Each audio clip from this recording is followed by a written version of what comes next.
Hi guys, welcome back with me again in this channel. On today's video, I'm going to show you how you can use the AI autofill photo effect in CapCut mobile. So what you need to do is click on the new project and add the photo that you want to edit.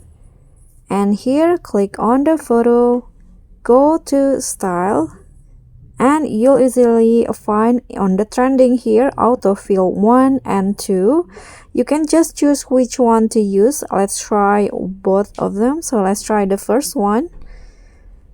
So when you click on the first one, it will become like this, and the second one.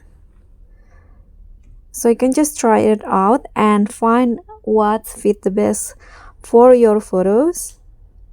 Okay, I like this one the best. Click on the check icon and you are done.